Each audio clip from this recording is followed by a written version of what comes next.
Right, so let's get started from some administrative things. As we promised, we finished grading your midterm 1, and your grade is posted this morning. I posted an answer key to your midterm 1 exam. You can check that out. You can find your graded exam on Gradescope. So you have 3 days to submit any regrade requests you might have. And keep in mind, a regrade request basically means your grader will take a look at your question again. So it can work for you or against you. So think carefully before you do that. And for the regrade period, you have until the end of Thursday, which is October 31st, to submit them on Gradescope. Your grader will try to address them as soon as we see them come up. What else? And then if your exam does not scan well, I know there are at least 1 or 2 copies of the exam just doesn't scan well, you'll see a very low grade, unfortunately, because when we grade it, I just cannot read it. But if that's your case, please come to my office hour as soon as possible to find the physical exam so we can grade your actual exam on physical copy. And what else? I have also posted the survey, so if you haven't done so, please take some time to fill out that survey. And it's also fine if you, after looking at your grade, you'll be like, this exam is totally unfair. I want to say bad things about the class. That's also fine. I really want to know what you think about our class and see how I can improve so I can better help you with the class. Okay, any questions before we go on? Yes.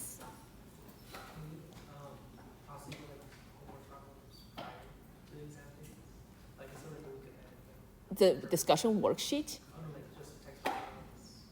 Yeah, I'll try to have them ready as soon as possible.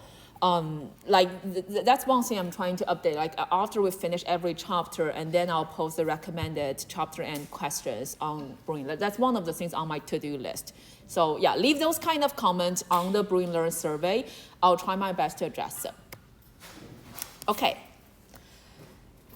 Any other questions before we move on to today's lecture? Okay, sounds good. So picking up from where we left over, we were talking about acid-base chemistry. And in our last lecture, we spent a lot of time talking about thermodynamics and our concept of thermodynamics, and effectively, how does thermodynamics affect our justification to whether or not an acid being a strong acid, weak acid, or which one is stronger, right? So we end up with this statement that I want to spend a little bit more time talking about. So here's a general reaction of an acid-base reaction, right? You have an acid, some kind of general acid, you put it in water, it dissociates into H3O plus and A minus. Now in this process, on the left-hand side, your HA is your acid, your A minus thus becomes the conjugate base. All right. Now, in this process, when we're looking at the equilibrium constant of this general acid reaction, what do we have? We have my equilibrium constant equals to product over reactant. So the concentration of your A minus over H3O plus, that's on the top. And on the bottom, you have your HA and concentration of water, right? So what does it mean? So when we're looking at the equation like this, which is the equilibrium constant, without doing any calculation, we can generate some chemical insight by observing this equation. So what we have is a higher concentration of your conjugate base, or the other way to put it is more stable conjugate base will resulting into higher concentration of your conjugate base, right? Higher concentration of your conjugate base will thus means pushing the equation to the right, or larger K, or pushing the reaction to the right. And as a result, the reaction is more towards completion or more acid dissociation is taking place. We're talking about my HA is more fully dissociate to form higher concentration of H3O+. Thus, we say more stable conjugate base resulting into stronger acid. All right. And the rest of our today's lecture are all following this logic. So the goal of our today's lecture is say, now we have a pair of organic molecules. We do not have a pKa table. How can we tell which one of these organic molecule is more acidic? When you have a pairwise comparison, or in the molecule, we could ask you to identify the more acidic hydrogen. So we'll go over the 5 rules together, and then we'll apply it into multiple examples and see how does that apply to organic chemistry in acid-base reactions. So at the end of our last lecture, we went over our first 2 factors. The first one being electron negativity of the anionic atom. So in this case, we're being very specific of saying, okay, so now you have the hydrogen directly attached to some atom. Now we say that atom will eventually form an anion on it after breaking the hydrogen X bond. So in this case, the acid we can talk about, if we're just going down the row of my period 2, from fluorine, oxygen, nitrogen, and carbon. Right, so from there, we have a decrease of electron negativity.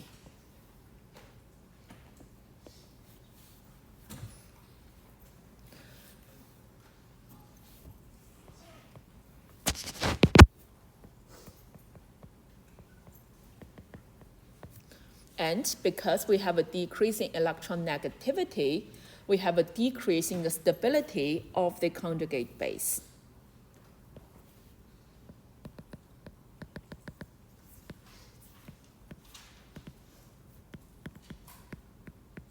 So which one of these anions is the most stable anion?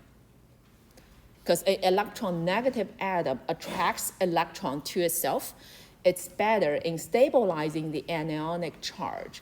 So among this trend, the most stable anion is my fluorine.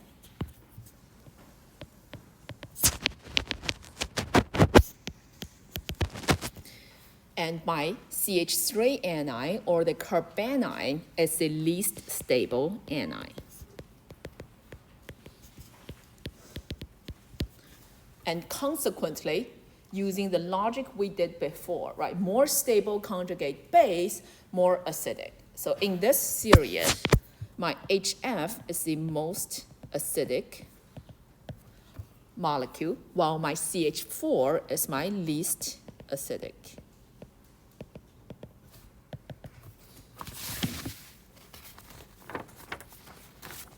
All right, so that's directly having an anion on the hydrogen that's dissociating. The electron negative atom will also have an effect on the anion from a distance. So right now we're forming the anion directly on the electron negative atom. So the next factor is talking about electron negative atoms that's away from your anionic position, but still have an effect. So in this case, on the left-hand side, let's say we're comparing these alcohols. So they're all alcohols, right? By dissociating the hydrogen from the oxygen, we're forming the same kind of anion on the oxygen. So if we look at this, the actual anion, it's all oxygen anion. So our factor 1 is the same for all 4 molecules here. The only difference between these molecules is the number of fluorine, right? So the more fluorine, which is an anionic, which is an electron negative atom, the more fluorine we have on the molecule, the more stabilization we provide to the Ni. That's one. So the number of fluorine matters. So more electron negative atom, more stable conjugate base. All right. So that's called an inductive effect. So it's not directly on the anionic position, but it's affecting the stability of the conjugate base from a distance. That's why it's called inductive effects. On top of the number of the electron negative atom, the distance also matters. So from here, let's take this one as an example. Let's say, what if I have fluorine, fluorine, fluorine, and then these are just CH3 at the end. Now comparing these two sets of molecules, the one on the bottom, we have fluorine closer, or electron negative atoms,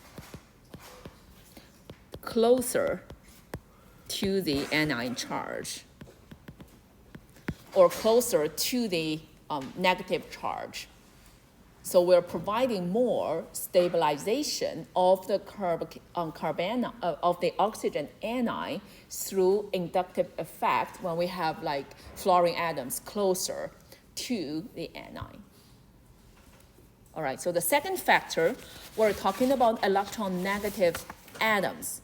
In the molecule, these carbon-fluorine bonds are not being broken, but they're distant from the anionic charge. But they do have an effect in stabilizing the electron, these electron negative atoms have an effect in stabilizing the anion through inductive effect or from a distance. And when we're talking about inductive effects, two factors contribute to the strength of the inductive effect. One is the number of electron negative atoms. The more electron negative atom we have, the stronger the inductive effect, the more stable the conjugate base, and hence stronger acid. The other factor is the distance of these electron negative atoms to my actual anion. The closer these electron negative atoms are, the more stabilization they provide through inductive effect. Again, more stable conjugate base, stronger acid.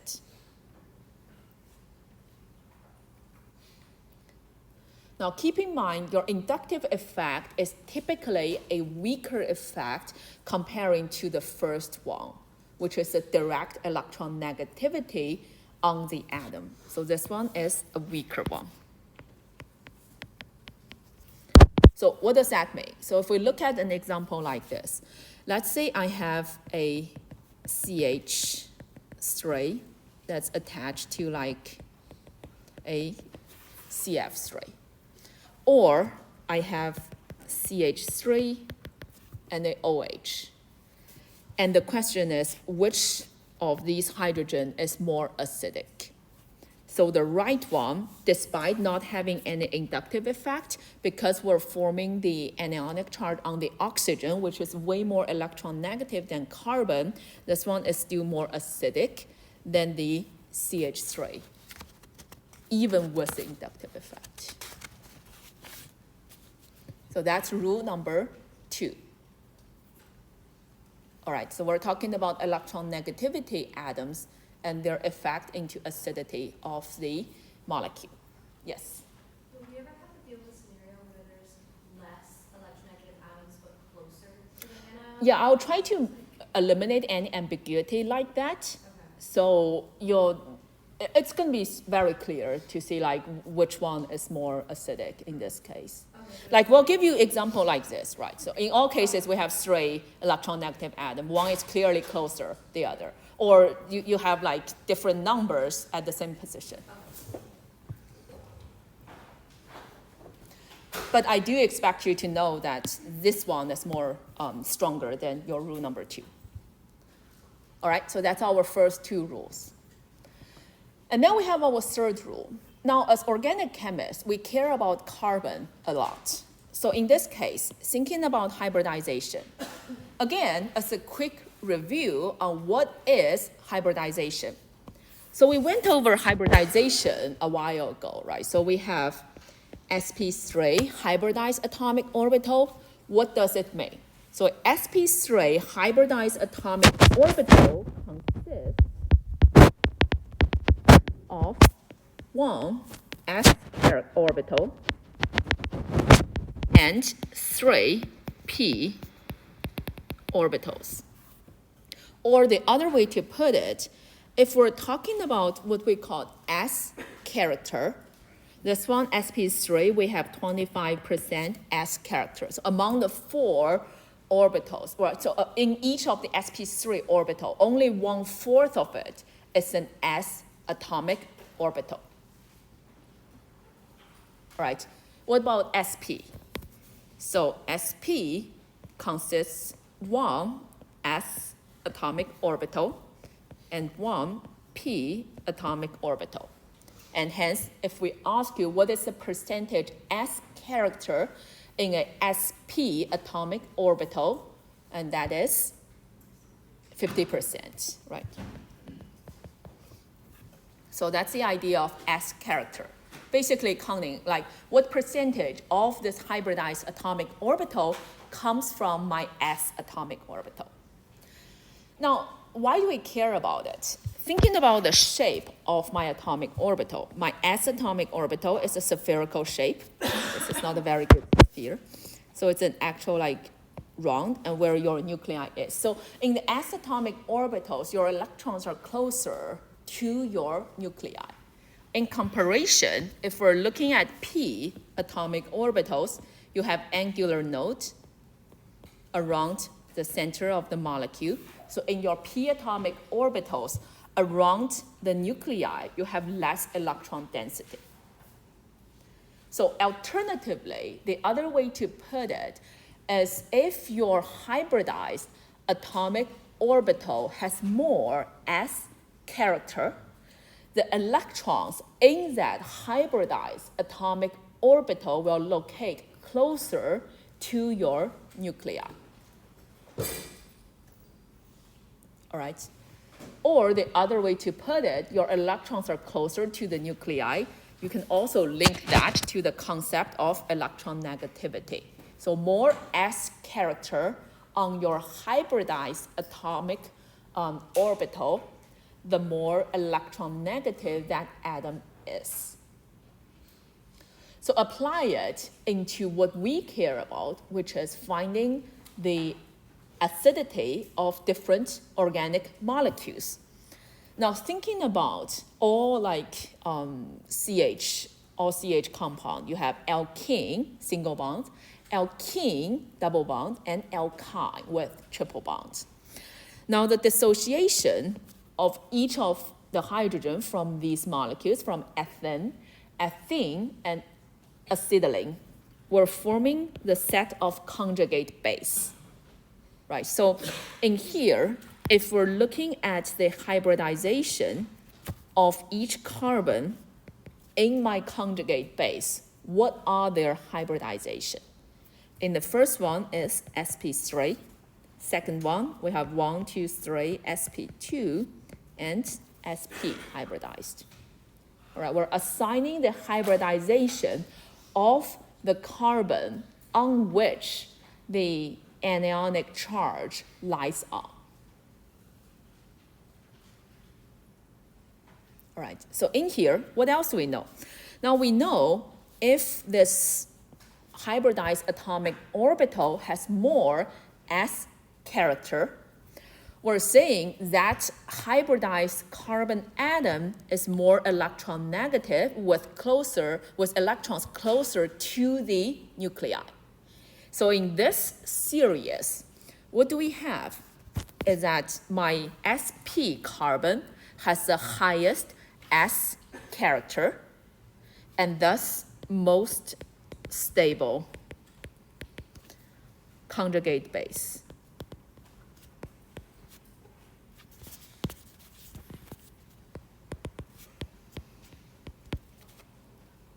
All right.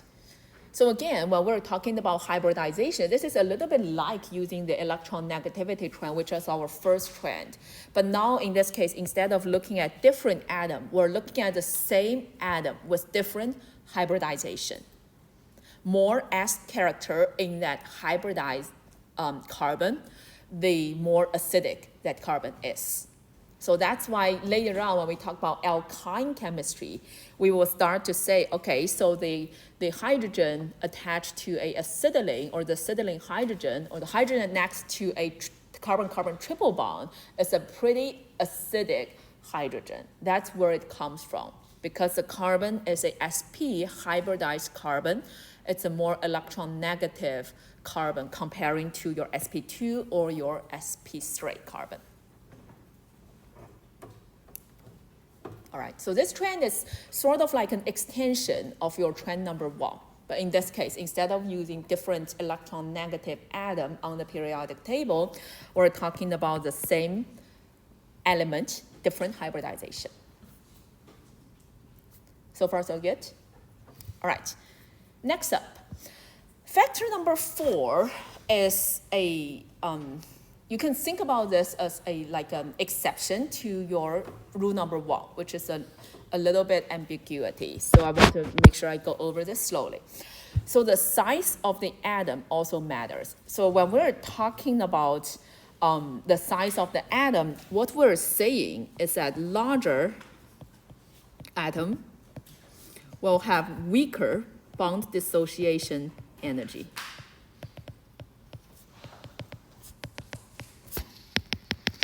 Or the other way to put it, if we're looking at our halogens like fluorine, chlorine, bromine, and iodine, what we have is HF will have the strongest bond because your fluorine is smallest, right? So your fluorine is smallest, HF bond is strong.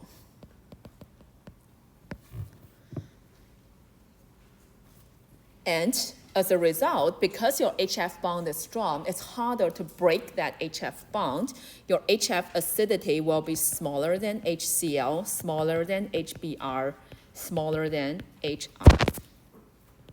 So this goes contradictory to the electron negativity trend.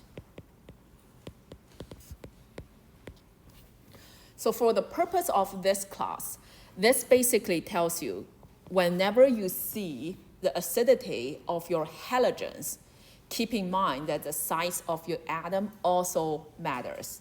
In most other cases, this doesn't directly apply to comparison of acidity. Like in this class, whenever we ask you the relative acidity of your halogen HX bond, I expect you to know that. But I'm not going to go beyond that halogen trend for you to use this factor. So this one, just keep in mind is overrule rule number 1, factor number 1, which is the electron negativity factor in group 7.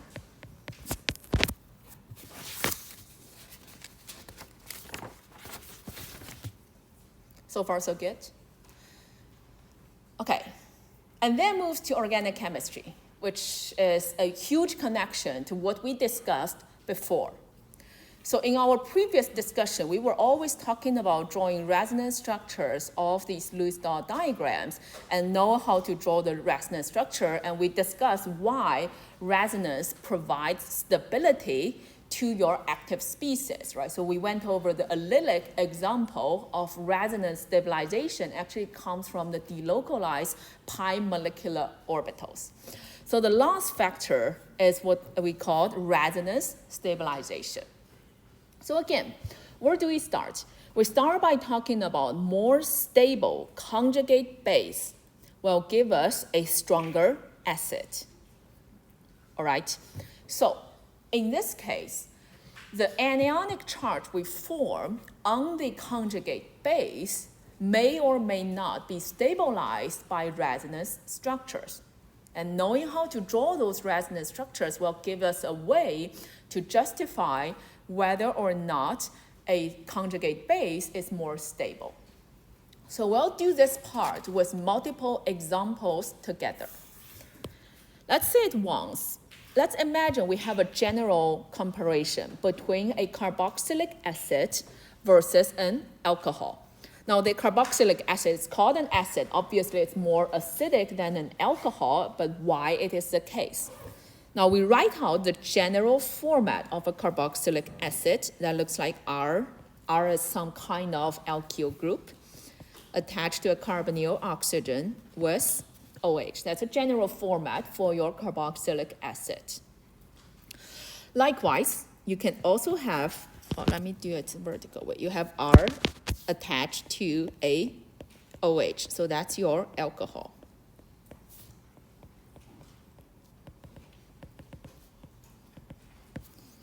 All right. And thinking about in the process of forming our conjugate base, let's imagine I have some kind of base attacking the hydrogen and pushing the electron onto the oxygen. What I'm getting is a conjugate base of my carboxylic acid and my base around. And likewise, we can do the same for my alcohol. And we get R to the O minus and some base. Right, and knowing how to do the electron pushing in the process, electron pushing or arrow pushing always start from the source of the electron. You push the electron into the position of forming the new bond, and you break a bond so that electron moves onto the oxygen. So knowing that arrow pushing is showing us the way of electron movements.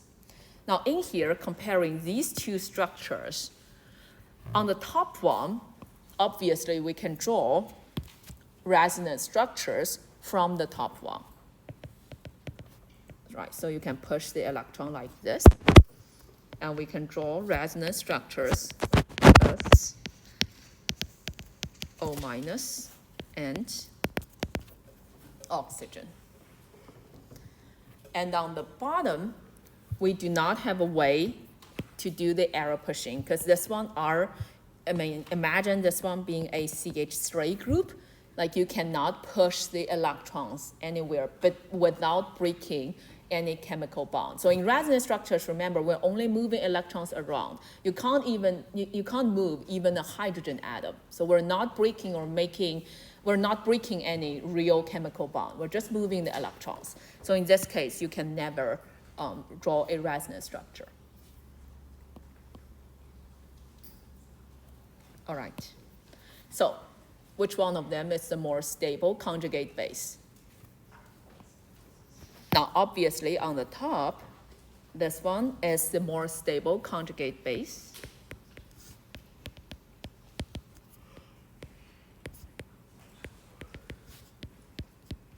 Due to resonance stabilization.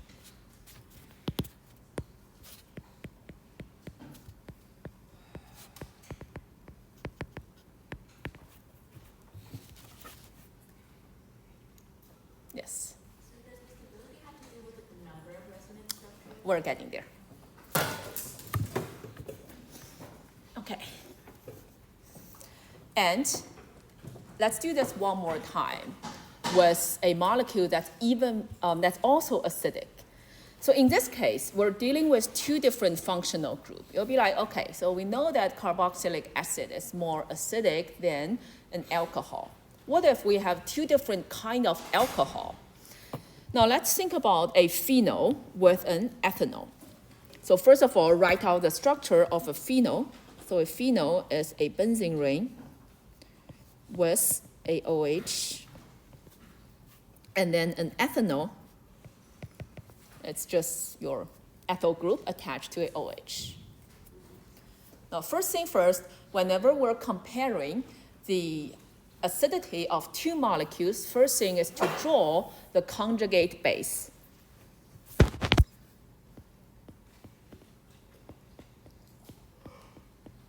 So for phenol, we're losing a hydrogen to form a oxygen minus. And for ethanol, we're losing a hydrogen to form, again, Okay, O minus. All right. Now for ethanol, we don't have any stabilization, but for phenol, we have multiple resonance. You can push things around. So we'll do it one by one. So you can push this here, and then this double bond got to push to the carbon next to it. So the first structure we can draw. Well, these two stays where they are. The electron got pushed onto the single bond, so we're forming a carbon-oxygen double bond. And here we have an anionic charge. And then we can do the pushing again by pushing this electron into the double bond. But now my carbon would have 5 bonds, so I have to push this one back.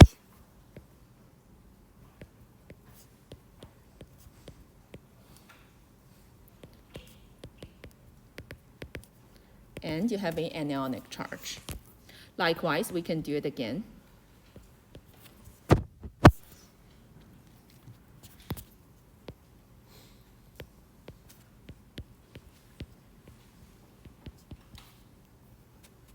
So this stays where it is. And that's where your anionic charge is.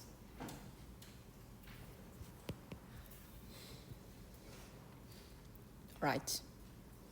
And by the way, noting that while we are pushing these anionic charge on the benzene ring, we're always looking at an anionic charge either on carbons adjacent to this carbon or the carbon that's directly away from it. So not in 30A, but you'll learn in 30B, these are your ortho position, and that's your para position. You'll learn that later on in benzene chemistry, but just want to quickly introduce that term so you see that familiar. I'm not going to test you on that. But nevertheless, so in this question, what you need to know is that the phenol forms, the deprotonation of phenol forms an anion that's being stabilized by a set of resonance structures.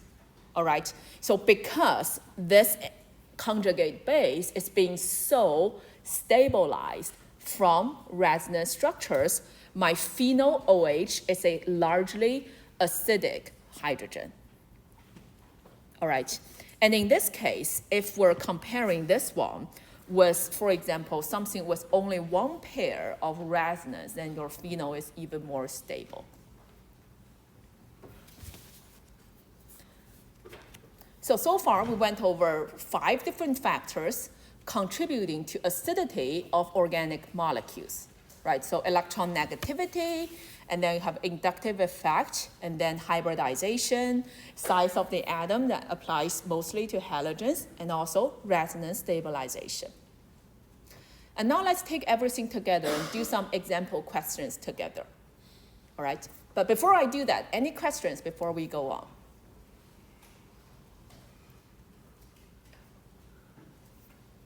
Doing good? Okay, sounds good. So let's move on to look at some examples together. Now you'll see more of these practice in your discussion worksheet this week. So let's start by, say, identify the most acidic hydrogen in the following compounds.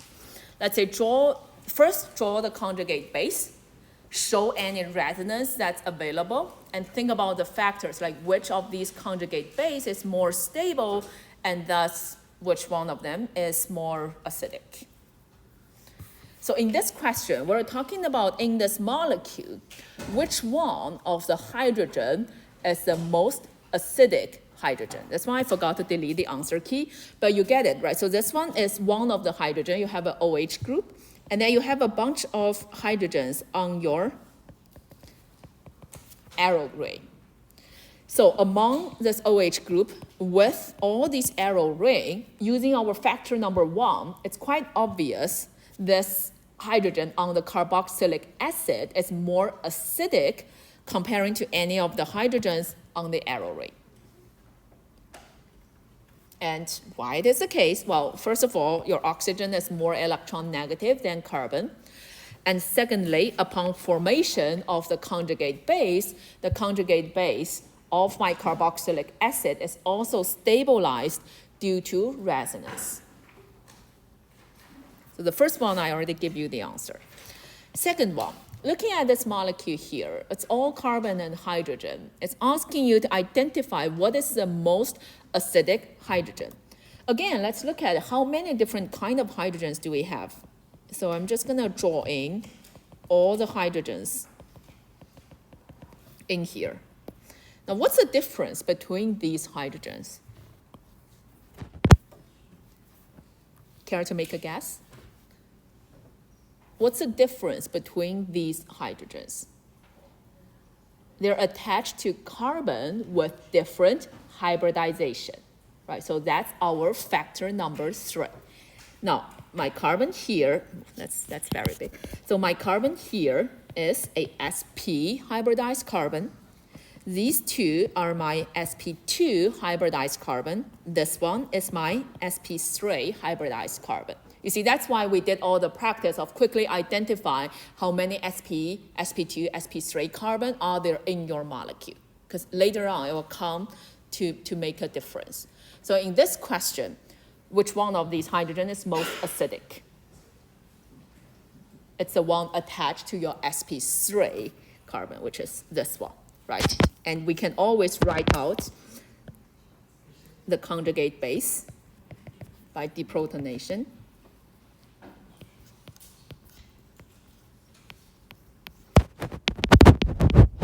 With an anion charge.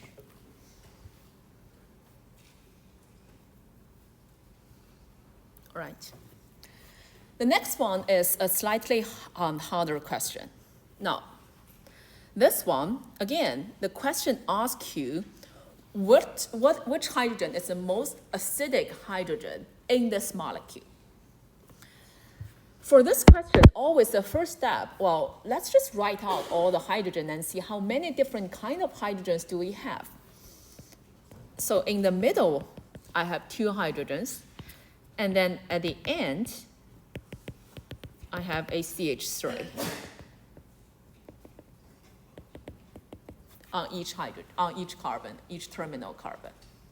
Now in here, all my blue hydrogen and my green hydrogen are equivalent. My green hydrogens are equivalent to each other. My blue hydrogens are equivalent to each other. So now the question becomes deprotonation of my blue hydrogen or green hydrogen. Which one of them forms the more stable anion? All right, because both of them are sp3 carbon.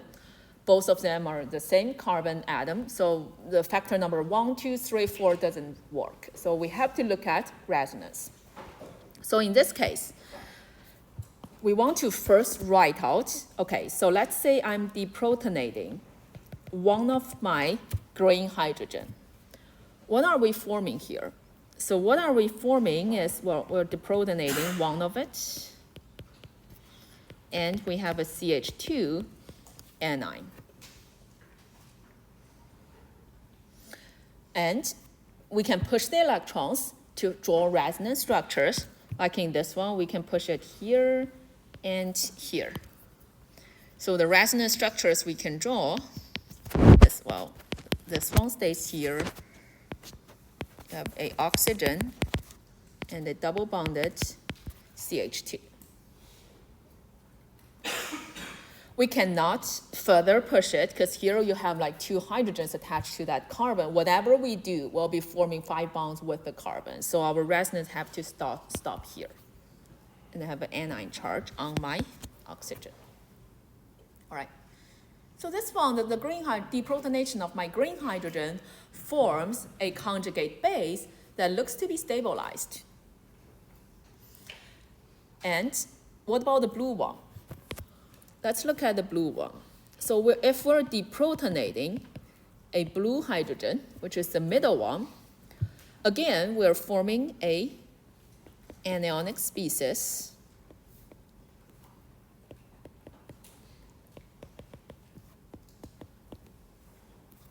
We actually have a hydrogen in between.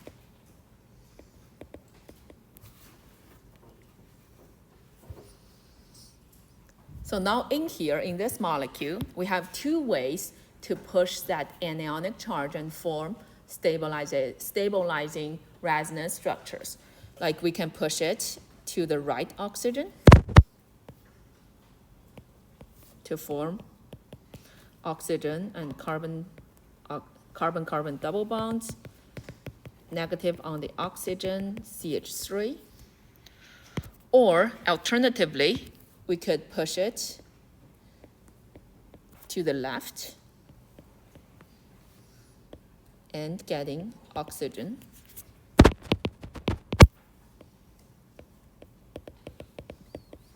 Double bonded CH3. All right. So in this case, we have two sets of resonance structures stabilizing the conjugate base after deprotonating the blue hydrogen. And that's favored comparing to the green one. So in this question, we can circle my blue hydrogen in the middle as my more acidic hydrogen. All right, so whenever we're reaching this kind of question, you first look at the molecule, make the observation, say, how many different kind of hydrogens do we have? What are their differences? How to approach the problem? And let's look at one challenging problem together. I'll come back to the acid-base loose acid and base very soon, but let me just make some space here.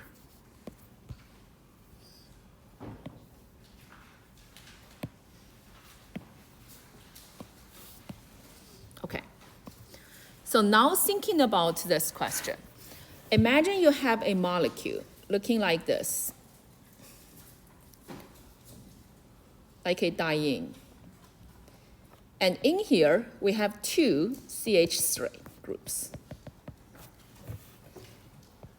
The question asks, which of these CH3 is more acidic? And we're giving you a hint that carbanions or carbon-centered anions are more stable as primary carbanions.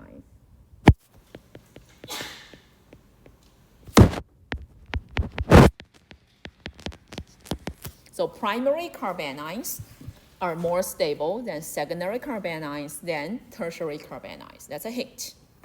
So in this question, how do we approach the question? Okay, so we first make the observation. We're looking at two CH3 groups. Again, deprotonation of any of these hydrogen will be forming a conjugate base on the carbon. Both of them appears to be primary carbanion, right? So hybridization doesn't work, the electron negativity doesn't work, so this question must be a question related to resonance. So how do we do that? We will start by writing out the protonation of these hydrogen to form the conjugate base and think about what are the resonance structures you can draw of that conjugate base. So in here, let's say I'm deprotonating one of the hydrogen that I circled as red. What do we get? Well, the double bond, CH3 stays where it is. We have CH2. We're forming a primary carbanion. Looks fine. But obviously, we can push the electrons to form a different carbanion. And how do we do that? Well, we're pushing this negative charge onto a single bond, making this bond a double bond, but then my carbon would have 5 bonds, so I must push this double bond onto the adjacent carbon. And what we're forming here is double bonded CH2. This one is single bonded CH3, and we have a secondary carbanion. All right. Now the question is, after we do this arrow pushing, why cannot push it this way? Because this one is a single bond. You can't push that single bond to the other direction. You'll be breaking that single bond. Now, what about the green one? If we're dissociating a green proton, what are we getting? Okay, so we start by writing it out. What does that look like? That's the conjugate base we're getting. And then we can do the arrow pushing, right? Likewise, we push it to the adjacent one, and you push it here. But it doesn't stop here, because otherwise my carbon would have 5 bonds, so I must push it again.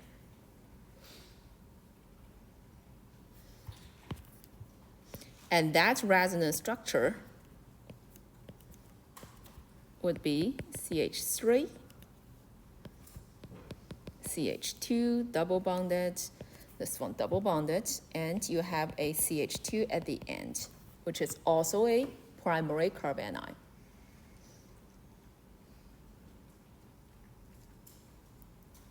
All right, so this one is a pretty challenging question.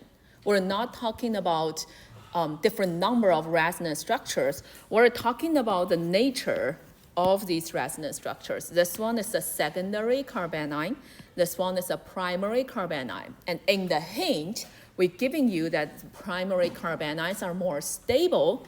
Thus, the protonation of my green hydrogen is forming the more stable conjugate base. Yes? Oh, so primary, this one is saying we have a CH2 that's at the end. As comparing to secondary, where you have an internal one, the carbon attached to 2 different other carbons. Oh, okay. This carbon is just attached to Yes. Can you repeat that? Sorry. So a primary is basically you have a CH2 anion, and primary is like that's attached to one of the R group. That's your primary. Secondary is your carbon attached to R prime, a hydrogen anion, that's your secondary. And your tertiary is your carbon attached to like R prime, R double prime, and you have an anionic, that's your tertiary. So wait, where's the secondary? Secondary is you have 2 different R groups attached to it, that's in the middle. That's here. That's a secondary one. Oh, so Right, so the carbon has 2 different things attached to it. the carbon is the one here. We also have a hydrogen that we didn't show on this one. All right, so this is about as challenging we're gonna go for acidity questions. And here's just a quick demonstration in what are the examples we could ask you. And one more thing before we move on, which is Lewis acid and base. So far we discussed Bronsted acid base. So Bronsted acid, proton donor. Bronsted base, proton acceptor. Now on top of Bronsted acid base, we also have Lewis acid base. So Lewis acid base is talking about electron pairs. So Lewis acids are electron pair acceptors.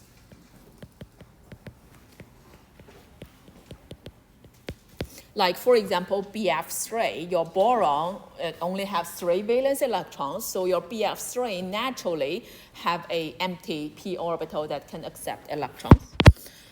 And then when we talk about Lewis base, we're talking about electron pair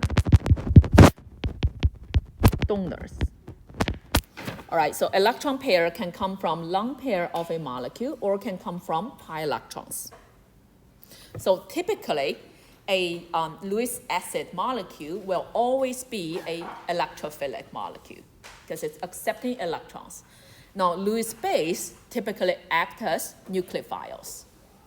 So for this kind of acid-base chemistry, like for example, we could ask you to use arrow pushing to link the reactant and product, and then also show the formal charges on your product so that the molecule is having the octet of electrons. So 2 things that's needed to make this reaction complete. First thing, we do the arrow pushing.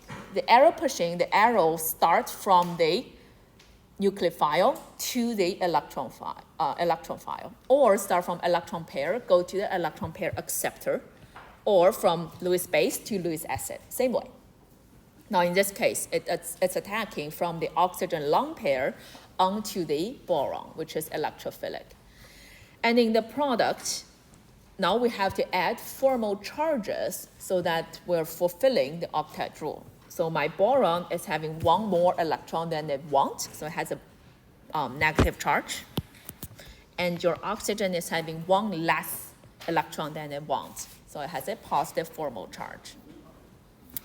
And typical Lewis acid, including your aluminum X-ray, B X-ray, and typical Lewis bases, we're talking about lone pairs and also double bonds. All right, so know how to do arrow pushing. Like for example, in this question, try yourself use the arrow pushing to connect your reactant and product. In our next lecture, we'll start talking about alkenes with their properties and the reactions of alkenes.